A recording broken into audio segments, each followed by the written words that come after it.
Okay, today's challenge is to make a paper airplane and see how far it can fly. I only know how to make one kind of paper airplane that I learned how to make many years ago, so we're just gonna do that.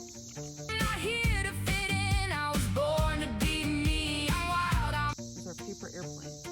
The cool thing about this airplane is that it's a transformer plane, all three ways, and I'll show you. We're gonna see which one goes further.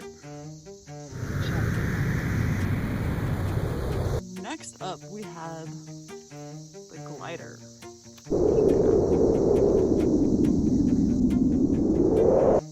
Lastly, we have the tiger. The winner is the jet plane. Even though it's still probably only 3 lessons.